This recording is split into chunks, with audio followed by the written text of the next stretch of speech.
प्रिय मित्रों नमस्कार। प्रिय मित्रों, आज हम अपनी इस वीडियो में अध्ययन करेंगे हमारी कक्षा 10 की हिंदी की पाठ्य पुस्तक क्षितिज के गद्य खंड से दूसरे पाठ बाल गोविंद भगत। बाल गोविंद भगत ये जो रेखा चित्र है राम वृक्ष बेनीपुरी जी द्वारा लिखित रेखा चित्र है। बाल गोविंद भगत रेखा चित्र के माध्यम से लेखक राम वृक्ष बेनीपुरी जी ने एक ऐसे विलक्षण चरित्र का उद्घाटन किया है जो मनुष्यता, लोक संस्कृति और सामूहिक चेतना का प्रतीक है। वेशभूषा या बाह्य अनुष्ठानों से कोई सन्यासी नहीं होता। सन्यास का आधार जीवन के मानवीय सरोकार होते हैं। बाल गोविंद भगत इसी आधार पर लेखक को सन्यासी लगते हैं। यह पाठ वर्ण व्यवस्था की अमानवीयता और सामाजिक रूढ़ियों पर भी प्रहार करता है। इस रेखा चित्र की एक विशेषता यह भी है कि बाल गोविंद भगत के माध्यम से ग्रामीण जीवन की सजीव झांकी यहाँ पर देखने को मिलती है। आइए पाठ का अध्ययन प्रारंभ करते हैं। बाल गोविंद भगत के बारे में वो कैसे थे, कैसा उनका शरीर था, रूप रंग कैसा था, शुरू में बताया गया है। बाल गोविंद भगत मंझोले कद के गोरे चिट्टे आदमी थे। 60 से ऊपर के ही होंगे, मतलब बुजुर्ग थे। बाल पक गए थे, पक गए मतलब सफ़ेद हो गए थे। लंबी दाढ़ी या जटा जूट तो नहीं रखते थे, किंतु हमेशा उनका चेहरा सफ़ेद बालों से ही जगमग किए रहता था। कपड़े बिल्कुल कम पहनते, कमर में एक लंगोटी मात्र और सिर में कबीरपंथियों की सी कनपटी टोपी। जब जाड़ा आता एक काली कमली ऊपर से ओढ़े रहते। मस्तक पर हमेशा चमकता हुआ रामानंदी चंदन लगा रहता था, जो नाक के एक छोर से ही औरतों के टीके की तरह शुरू होता था। गले में तुलसी के जड़ों की एक बेडोल माला बांधे रहते थे। तो ये बाल गोविंद भगत के बारे में यहाँ पे बताया गया है कि कैसे वो रहते थे। अब ऊपर की तस्वीर से यह नहीं माना जाना चाहिए कि बाल गोविंद भगत साधु थे। नहीं, बिल्कुल गृहस्थ थे। उनकी गृहिणी की तो मुझे याद नहीं, लेखक कहते हैं उनके बेटे और पतोहू को मैंने देखा था। बेटे और बेटे की पत्नी यानी कि उनकी पुत्रवधू। थोड़ी खेती बाड़ी भी थी, एक अच्छा साफ सुथरा मकान भी था उनके पास, किंतु खेती बाड़ी करते, परिवार रखते भी बाल गोविंद भगत साधु थे। साधु की सब परिभाषाओं में खरे उतरने वाले। कबीर के भक्त थे तो कबीर को साहब मानते थे। उन्हीं के गीतों को गाते, उन्हीं के आदेशों पर चलते, कभी झूठ नहीं बोलते थे, खरा व्यवहार रखते थे, किसी से भी दो टूक बात करने में संकोच नहीं करते थे, ना किसी से खामखा झगड़ा मोल लेते थे, बेकार में किसी से झगड़ा भी मोल नहीं लेते थे। किसी की चीज नहीं छूते, ना बिना पूछे व्यवहार में लाते। और इस नियम को कभी कभी इतनी बारीकी तक ले जाते कि लोगों को कुतूहल होता। कभी वह दूसरे के खेत में शौच के लिए भी नहीं बैठते थे। तो उस समय लेटरिन बाथरूम तो शौचालय बने हुए नहीं होते थे, तो खेतों में ही लोग शौच करने के लिए जाते थे। तो वो किसी दूसरे के खेत में नहीं जाते थे। वह गृहस्थ थे, लेकिन उनकी सब चीज़ साहब की थी। अब साहब वो किसको मानते थे?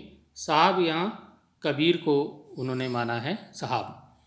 जो कुछ खेत में पैदा होता, सिर पर लादकर पहले उसे साहब के दरबार में ले जाते थे। जहाँ पर साहब का दरबार का मतलब है कि कबीरपंथी जो लोग होते हैं, कबीर को गुरु मानने वाले लोग, वो उनका एक मठ बनाया जाता है वहाँ पर भजन कीर्तन के लिए, उसी को वो दरबार बोलते थे। जो उनके घर से 4 कोस दूर पर था। एक कबीर पंथी मठ से मतलब वह दरबार में भेंट रूप रख लिया जाकर प्रसाद रूप में जो उन्हें मिलता उसे घर लाते और उसी से गुजर चलाते, उसी से अपना खर्चा चलाते। इन सबके ऊपर मैं तो मुग्ध था, लेखक कहते हैं रामवृक्ष बेनीपुर जी। किस पर मुग्ध था? उनके मधुर गान पर, जो सदा सर्वदा ही सुनने को मिलते। कबीर के वे सीधे सादे पद जो उनके कंठ से निकलकर सजीव हो उठते थे। आषाढ़ की रिमझिम, आषाढ़ महीने का वर्णन यहाँ पे किया गया है, बरसात में। आषाढ़ की रिमझिम है, समूचा गांव खेतों में उतर पड़ा है। कहीं हल चल रहे हैं, कहीं रोपनी हो रही। रोपनी मतलब धान लगाते हैं तो उसको रोपनी बोलते हैं। धान के पानी भरे खेतों में बच्चे उछल रहे हैं। औरतें कलावा लेकर मेंढ पर यानी के खेत के किनारे पर बैठी हैं। आसमान बादल से घिरा, धूप का नाम नहीं, ठंडी पुरवाई चल रही है, ठंडी ठंडी हवा चल रही है। ऐसे ही समय आपके कानों में एक स्वर तरंग झंकार सी कर उठी। यह क्या है? यह कौन है? यह पूछना न पड़ेगा। क्यों नहीं पूछना पड़ेगा? क्योंकि बाल गोविंद भगत ने ये तान छेड़ी है, झंकार छेड़ी है। बाल गोविंद भगत समूचा शरीर कीचड़ में लिथड़े। अब धान लगाते समय पूरा शरीर कीचड़ में तो हो ही जाता है। अपने खेत में रोपनी कर रहे हैं, वो धान लगा रहे हैं अपनी उंगलियों से। उनकी उंगली एक एक धान के पौधे को पंक्तिबद्ध खेत में बिठा रही है और उनका कंठ, उनका गला एक एक शब्द को संगीत के जीने पर चढ़ाकर कुछ ऊपर स्वर्ग की ओर भेज रहा है। मतलब वो गा रहे हैं कबीर के पदों को, दोहों को सुना रहे हैं, वहाँ पर गीत सुना रहे हैं। और कुछ को इस पृथ्वी की मिट्टी पर खड़े लोगों के कानों की ओर। बच्चे खेलते हुए झूम उठते हैं।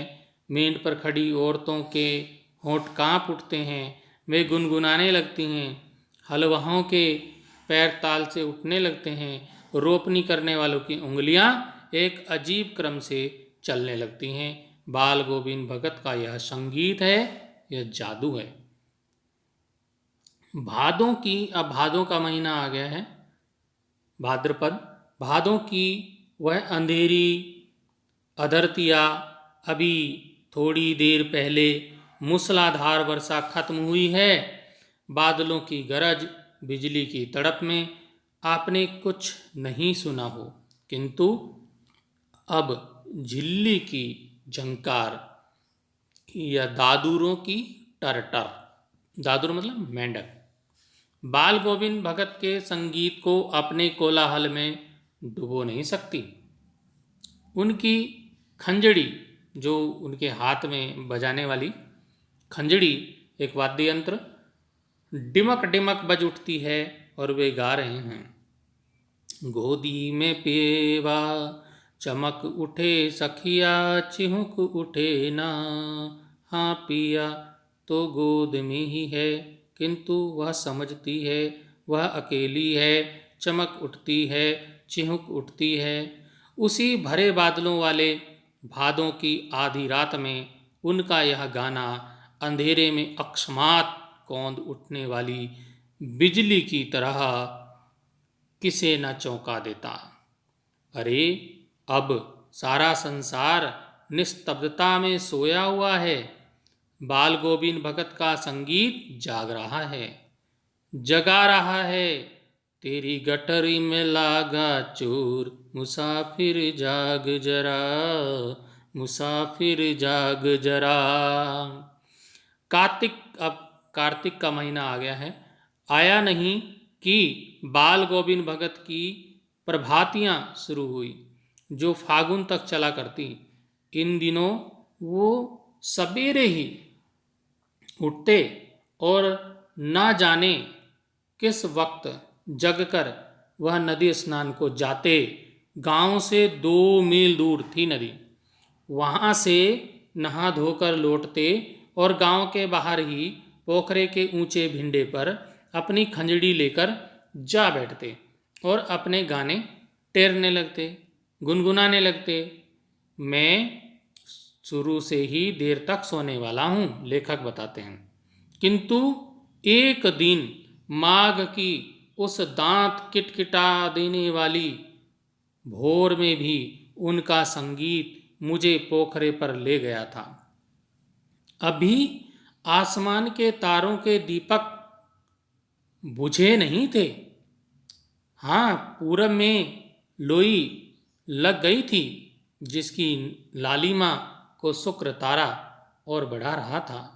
खेत, बगीचा, घर सब पर कुहासा छा रहा था। सारा वातावरण अजीब रहस्य से आवृत मालूम पड़ता था। उस रहस्यमय वातावरण में एक कुश की चटाई पर पूरब की ओर मुंह करके काली कमली ओढ़े बाल गोविंद भगत अपनी खंजड़ी लिए बैठे थे। उनके मुंह से शब्दों का तांता लगा था। उनकी अंगुलियां खंजड़ी पर लगातार चल रही थी। गाते गाते इतने मस्त हो जाते, इतने शुरूर में आ जाते, उत्तेजित हो उठते कि मालूम होता अब खड़े हो जाएंगे। कमली तो बार बार सिर से नीचे सरक जाती। मैं जाड़े से कंपा रहा था, किंतु तारे की छांव में भी उनके मस्तक के श्रम बिंदु जब तब चमक ही उठते थे। पसीने के जो बिंदु थे वो चमक उठते थे उनके माथे पर, इतनी सर्दी में भी। गर्मियों में उनकी संझा इतनी उमस भरी शाम को न शीतल करती। अपने घर के आंगन में आसन जमा बैठते। गांव के उनके कुछ प्रेमी भी जुट जाते। खंजड़ियों और करतालों की भरमार हो जाती। एक पद बाल गोविंद भगत कह जाते। उनकी प्रेमी मंडली उसे दोहराती, तिहराती और धीरे धीरे स्वर ऊंचा होने लगता। एक निश्चित ताल, एक निश्चित गति से उस ताल स्वर के चढ़ाव के साथ श्रोताओं के मन में भी ऊपर उठने लगते। धीरे धीरे तन मन पर हावी हो जाता और होते होते एक क्षण ऐसा आता कि बीच में खंजड़ी लिए बाल गोविंद भगत नाच रहे हैं और उनके साथ ही सबके तन मन नृत्यशील हो उठे हैं। सारा आंगन नृत्य और संगीत से ओतप्रोत है। बाल गोविंद भगत की संगीत साधना का चरम उत्कर्ष उस दिन देखा गया जिस दिन उनका बेटा मरा। इकलौता बेटा था वह, कुछ सुस्त और बोदा सा था, किंतु इसी कारण बाल गोविंद भगत उसे और भी मानते थे। उनकी समझ में ऐसे आदमियों पर ही ज़्यादा नज़र रखनी चाहिए या प्यार करना चाहिए, क्योंकि ये निगरानी और मोहब्बत के ज़्यादा हकदार होते हैं। बड़ी साध से उसकी शादी कराई थी। पतोहू बड़ी ही सुभग सुशील मिली थी। घर की पूरी प्रबंधिका बनकर भगत को बहुत कुछ दुनियादारी से निवृत्त कर दिया था उसने। उनका बेटा बीमार है, इसकी खबर रखने की लोगों को कहाँ फुर्सत, किंतु मौत तो अपनी और सबका ध्यान खींच कर ही रहती है। हमने सुना बाल गोविंद भगत का बेटा मर गया। कुतूहलवश उनके घर गया, देख कर दंग रह गया। बेटे को आंगन में एक चटाई पर लिटाकर एक सफ़ेद कपड़े से ढांक रखा है। वह कुछ फूल तो हमेशा ही रोपते रहते। उन फूलों में से कुछ तोड़कर उस पर बिखरा दिए हैं। फूल और तुलसी दल भी। सिरहाने पर एक चिराग जला रखा है और उसके सामने जमीन पर ही आसन जमाए गीत गाए चले जा रहे हैं। वही पुराना स्वर, वही पुरानी तल्लीनता। घर में पतोहू रो रही है, जिसे गांव की स्त्रियां चुप कराने की कोशिश कर रही हैं, किंतु बाल गोविंद भगत गाए जा रहे हैं। हाँ, गाते गाते कभी कभी पतोहू के नज़दीक भी आ जाते और उसे रोने के बदले उत्सव मनाने को कहते। कहते आत्मा परमात्मा के पास चली गई है, विरहिणी अपने प्रेमी से जा मिली। भला इससे बढ़कर आनंद की कौन बात। मैं कभी कभी सोचता, यह पागल तो नहीं हो गए, किंतु नहीं, वह जो कुछ कह रहे थे उसमें उनका विश्वास बोल रहा था, वह चरम विश्वास जो हमेशा ही मृत्यु पर विजयी होता आया है। बेटे के क्रियाक्रम में, जबकि क्रियाक्रम होता है तो क्रियाक्रम में ज़्यादा तूल नहीं दिया उन्होंने, बेटे के क्रियाक्रम में तूल नहीं किया, पतोहू से ही आग दिलाई उसकी। किंतु ज्यों ही श्राद्ध की अवधि पूरी हो गई, पतोहू के भाई को बुलाकर उसके साथ कर दिया, यह आदेश देते हुए कि इसकी दूसरी शादी करा देना। इधर पतोहू रो रो कर कहती, मैं चली जाऊंगी तो बुढ़ापे में कौन आपके लिए भोजन बनाएगा, बीमार पड़े तो कौन एक चुल्लू पानी भी देगा। मैं पैर पड़ती हूँ, मुझे अपने चरणों से अलग नहीं कीजिए। लेकिन भगत का निर्णय अटल था, तू जा, नहीं तो मैं ही इस घर को छोड़कर चल दूंगा। यह थी उनकी आखिरी दलील, और इस दलील के आगे बेचारी की क्या चलती। बाल गोविंद भगत की मौत उन्हीं के अनुरूप हुई। वह हर वर्ष गंगा स्नान करने जाते। स्नान पर उतनी आस्था नहीं रखते जितना संत समागम और लोक दर्शन पर। पैदल ही जाते। करीब 30 कोस पर थी गंगा। साधु को संबल लेने का क्या हक, और गृहस्थ किसी से भिक्षा क्यों मांगे। अतः घर से खाकर चलते तो फिर घर पर ही लौटकर खाते। रास्ते भर खंजड़ी बजाते गाते, जहाँ प्यास लगती पानी पी लेते। 4-5 दिन आने जाने में लगते। किंतु इस लंबे उपवास में भी वही मस्ती। अब बुढ़ापा आ गया था, किंतु टेक वही जवानी वाली थी। इस बार लौटे तो तबीयत कुछ सुस्त थी। खाने पीने के बाद भी तबीयत नहीं सुधरी। थोड़ा बुखार आने लगा, किंतु नेम व्रत तो छोड़ने वाले नहीं थे। वही दोनों जून, गीत, स्नान, ध्यान, खेती बाड़ी देखना दिन दिन छीजने लगे। लोगों ने नहाने धोने से मना किया, आराम करने को कहा, किंतु हंसकर टाल देते रहे। उस दिन भी संध्या में गीत गाए, किंतु मालूम होता जैसे तागा टूट गया हो। माला का एक एक दाना बिखरा हुआ। भोर में लोगों ने गीत नहीं सुना। जाकर देखा तो बाल गोविंद भगत नहीं रहे, सिर्फ उनका पंजर पड़ा है, अर्थात उनका जो मृत शरीर वहाँ पर पड़ा हुआ है उसी को यहाँ पे पंजर बोला गया है।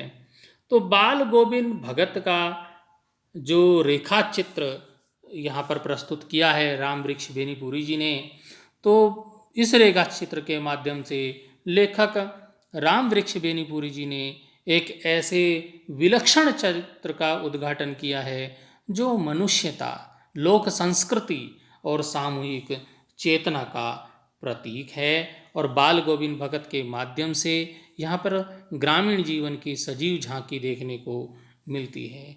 तो इस वीडियो की यहीं पर समाप्ति करते हैं। अगले वीडियो में इस पाठ के प्रश्न उत्तर लेकर उपस्थित होंगे। तब तक के लिए धन्यवाद।